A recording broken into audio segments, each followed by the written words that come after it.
ஐபிஎல்லை பற்றி பேசின video 32 million போயிருக்கு. ஆமேன்னு சொல்லுங்க. 32 மில்லியன் போயிருக்குது. எல்லாத்துக்கும் வயிறு எரிச்சல். ஆமாம், நம்மளை சீமான் கூட வச்சு பேசுகிறாங்க, என்னென்னலாமோ வச்சு பேசுகிறாங்க. ஆனால் நான் சொல்லுகிறேன், கர்த்தர் மேலே பைபிள் மேலே கை வச்சு இதுவரைக்கும் ஒன்றும் என் இருதயத்தை சேதப்படுத்தவே இல்லை. ஆமேன்னு சொல்லுங்க. ஒன்றும் இன்னைக்கு தாம்பரத்துலேருந்து இறங்கி வர நீயா நானா விஜய் டிவிலேருந்து பிரதர் கிஷோர் சம்திங் யாரோ ஃபோன் அடித்தாங்க.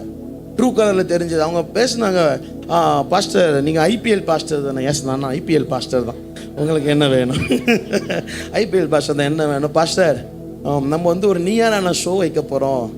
அதில் இந்த வருஷத்தில் அதிகமாக ட்ரோல் பண்ணப்பட்ட ஒரு பட்டியலில் நீங்களும் வந்திருக்கீங்க. ஆகவே தயவு செஞ்சு வாங்கினா அப்படின்னு சொன்னேங்க. பாரு, ட்ரோல் பண்ணுறதுக்கு நான் கமெண்ட் கொடுக்கறது என் வேலை கிடையாது. நான் அவர்கிட்ட சொன்ன ஒரு காரியம், பேய் இருக்கா துரத்தி விட கூப்பிடு வாரேன், சுகமாக்கணுமா கூப்பிடு வாரேன். இந்த ட்ரோல் பண்ணா நான் சொன்னேன், என் பிள்ளைங்களுக்கு நான் பேசுகிறேன். ஆமேன்னு சொல்லுங்க. என் சர்ச்சு பிள்ளைங்களுக்கு நான் பேசுகிறேன். நீ கேட்க நீ யாரு? ஆமாம், என் சர்ச்சு பிள்ளைங்க 3 மணி நேரம் கூட ஜபிக்காம உட்காந்து கிரிக்கெட் பார்த்துட்டு உட்காந்து ஒப்பாரி வச்சுட்டு இருக்குதுங்க. பெத்த அம்மாளுக்கு சோத்த பொங்கி போட்ட வழியில் 9,000 ரூபா கொடுத்து சேப்பாக்கத்தில் உட்காந்து டிக்கெட்டு.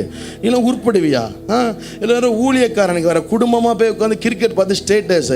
அந்த காணிக்கை யாருக்கு? உங்க அப்பா நான் சம்பாதிச்சு போட்டேன், தேவன் கொடுத்தது. ஆமேன்னு சொல்லுங்க.